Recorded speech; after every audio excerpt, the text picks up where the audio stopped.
I was never the kind of person who believed life could change in an instant. I always thought transformations took time, choices, sacrifices. But on that stuffy summer afternoon, with the sky stained orange and the distant sound of car horns and fans fighting the heat, a single sentence was all it took to tear down everything I thought I knew about myself. "Would you kiss me right now?" she asked, just like that, out of nowhere. Her voice was calm, steady, and her gaze seemed to cut through all my secrets. I froze, and maybe it was in that exact moment that my life turned upside down. My name is Louisa, and what I'm about to tell you is about the precise moment the world tilted on its axis, and my heart started beating for another woman for the very first time. I was 23, working as a photography assistant in a small downtown studio and sharing a rundown apartment with peeling walls with 2 other college friends. It was a simple, busy life, with not much room for drama, until she showed up. Her name was Melissa, 32 years old, tall, elegant, with a smile so beautiful it felt almost forbidden. She was the new photographer hired by the studio, a woman who always arrived with a coffee in her hand, earbuds in, and an aura that blended confidence with mystery. On her very first day, she pulled me aside to talk, not about work, about me.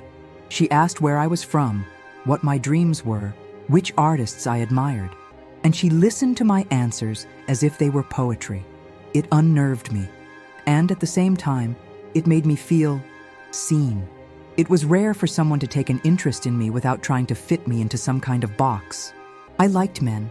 I always had. I'd never fallen for a woman, never even thought about it. Never. But Melissa made me question everything with just a lingering look in the middle of the editing room. And that was exactly why, when she made that unexpected request, I froze. My heart raced. My hands went cold, and everything around me seemed to vanish, as if the world had blurred. It was just her, and that question. "Would you kiss me right now?" I wanted to, but I was also afraid. Afraid of what it meant, afraid of myself, afraid of what I would discover if I said yes. If you've ever felt your world turn upside down because of a single moment, comment below. That's when everything changed. And tell me what moment left its mark on you. Oh, and if this beginning moved you, don't forget to subscribe to the channel. There's a lot of powerful stuff coming. I didn't answer right away. I don't think I could even breathe properly. Time hung suspended between us, as if her question had shattered some invisible barrier in the air. Melissa watched me with a disarming ease, as if she already knew my answer before I could even form the words. But inside me, it was chaos. My heart was pounding in my chest. My thoughts were screaming that this was crazy, that I shouldn't. And yet a part of me, perhaps the quietest, most honest part, was begging me to just let myself feel. The kiss didn't happen then. What happened was the silence, a deep silence in which I just slowly shook my head, an almost soundless no. But it didn't mean I don't want to. It meant I can't yet. She understood. She just smiled, a calm, almost sad smile, and whispered, "That's okay." But I had to try. And she left the room, leaving a sweet scent in the air and a massive confusion inside of me. That night, I couldn't sleep. I replayed that moment over and over. The way she looked at me, the tone of her voice, the shiver that ran down my spine. It was as if her question had lit a candle inside a dark room I had never had the courage to explore.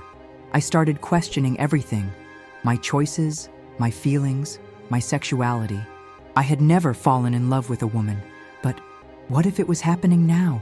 What if what I felt for her was love, even if I didn't know how to name it yet? I found myself in front of the mirror, trying to recognize this new version of myself, the Louisa who trembled at the memory of a glance, the Louisa who smiled to herself, imagining a kiss that never happened, and more than anything, the Louisa who didn't want to run away anymore. The next day, when I saw her again, my heart skipped a beat. She acted naturally. She treated me with kindness, but didn't force any closeness. She respected my space, and that only made my admiration for her grow stronger. We started talking about everything: movies, books, travel. I discovered she loved street photography, that she'd lived alone since she was 20, that she had been in love twice, with women. With every conversation, I felt closer to her. It was as if we were building a world of our own, made of whispered words and silences that said more than any sentence. And that's when I realized what scared me wasn't that she was a woman. It was that I was letting myself fall completely without any control. And for someone who had always lived on the defensive like me, that was terrifying. A week after that question, I asked her out for coffee after work.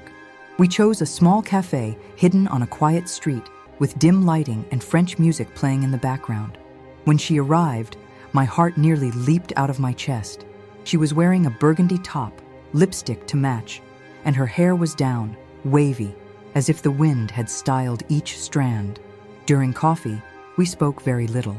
The tension between us was so thick we could barely pretend it was just a casual meeting.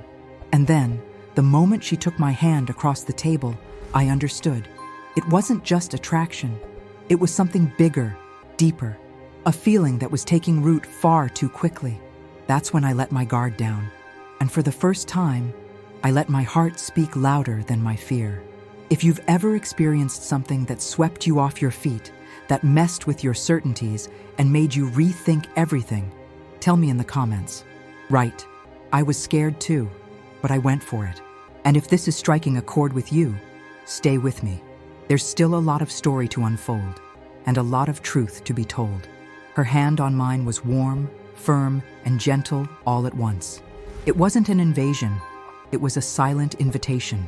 I stared into those brown eyes for a long moment, as if searching them for the permission I couldn't give myself. And there, in the middle of a nearly empty coffee shop, with the sound of soft music framing our restrained gestures, I said, "If you still want to, I'll take that kiss now." She didn't answer with words.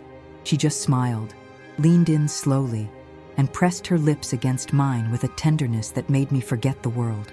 It was a light kiss, unhurried, as if she were showing me that it was okay to be scared, but that I didn't have to run anymore. It was a kiss that went straight through me, as if telling me, "You're safe." And for the first time in a long time, that's exactly how I felt. After that day, everything took on a new color. It wasn't a fairy tale. It was confusing, intense, and sometimes frightening. There were days I'd look in the mirror and wonder who I was becoming. Other times, I felt a peace so profound, it was as if I'd finally found the place where I always belonged. We started seeing each other outside of work, always discreetly, as if the world outside was still a minefield. I didn't have the courage to tell anyone, not because I was ashamed, but because I was still trying to understand what was happening to me. Melissa, on the other hand, was confident, mature. She didn't demand quick answers or pressure me. She just wanted to be near, and that disarmed me every single day. I remember one afternoon we spent hours lying on my apartment floor, staring at the ceiling, sharing stories from our childhoods.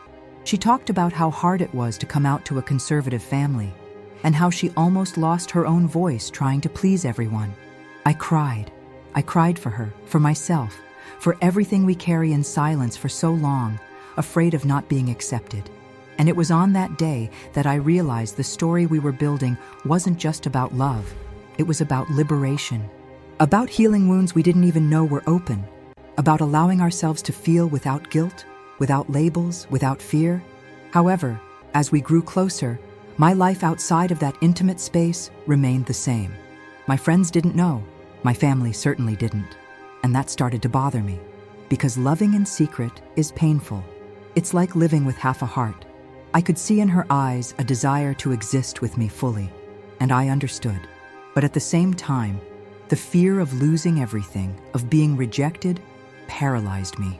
Then, one rainy night, as we were cuddled on the couch watching a movie, she paused it and looked at me, her expression both serious and sweet. "Lou, I don't want to force you into anything, but I need to know, will you be able to love me in front of other people too? Or is this just going to be our secret?" That question hit me like a lightning bolt. I didn't know what to say. I fell silent, staring at the frozen TV screen, tears slowly streaming down my face, because she was right. And I had to decide if I was going to keep living halfway, or if I would have the courage to show my whole self. If you've ever been torn between fear and love, between what you feel and what the world expects of you, share it with me here in the comments. Right, I deserve to live this love without fear. And if this story is touching you in some way, subscribe to the channel. It helps me keep bringing real narratives that speak directly to the heart. I wanted to say yes right then. I wanted to look into her eyes and tell her I was ready, that I could shout what I felt from the rooftops, that I wasn't afraid anymore. But the truth is, I still couldn't. And that hurt me. It hurt for me, for her, for everything we were experiencing in silence. I was quiet for a few seconds too long, and when I finally opened my mouth, my voice came out low, almost a whisper. Please, just give me a little more time.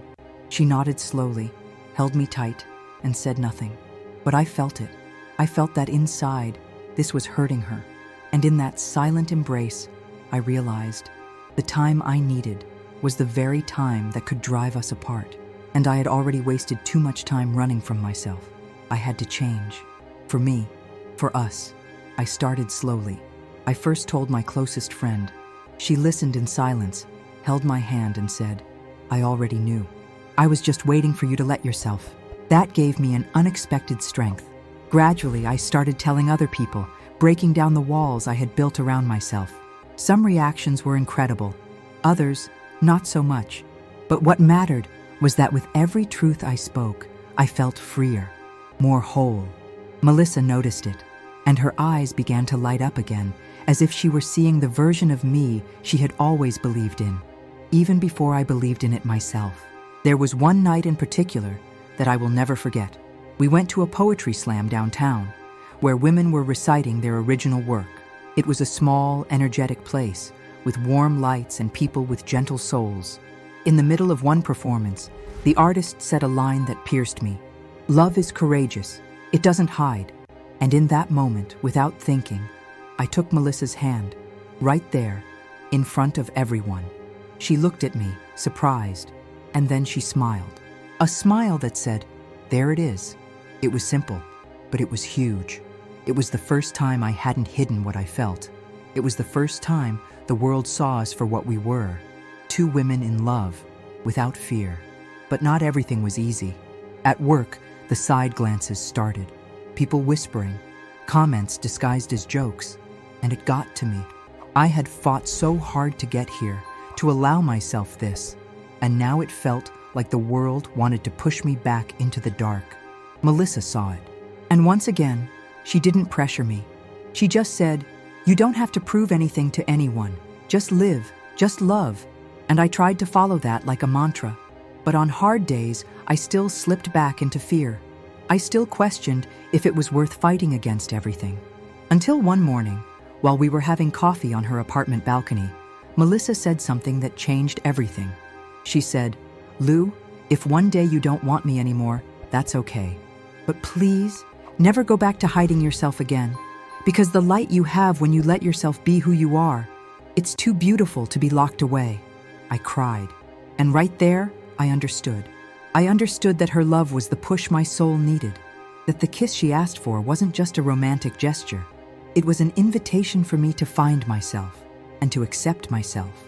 If this part of the story touched your heart, if you've ever needed someone to remind you of your own worth, write here in the comments, I deserve to be loved for who I am.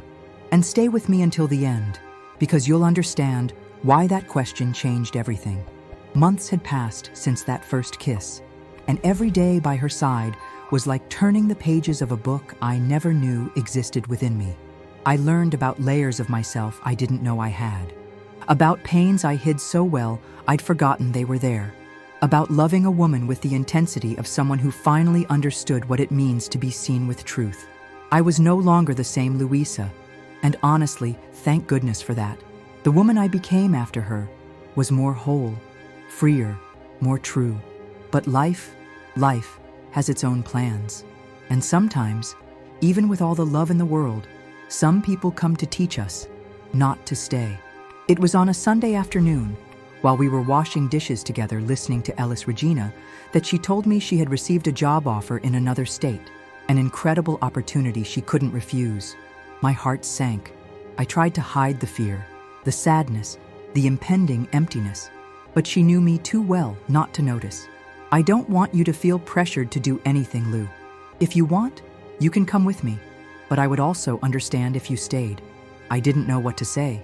The life I was starting to rebuild here, the connections, my job, it was all still so new. But at the same time, the thought of watching her leave was destroying me inside.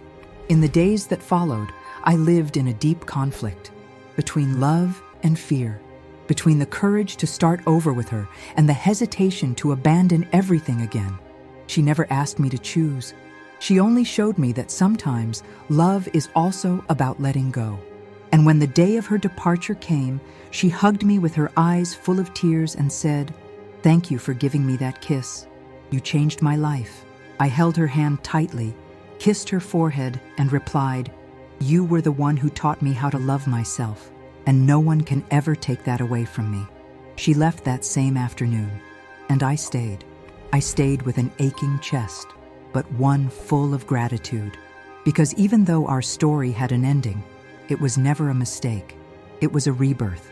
And to this day, whenever I walk past that coffee shop, I can still feel the warmth of the question that started it all. Would you kiss me right now? Yes, I would. And I would do it again. Because that kiss was the beginning of my real life.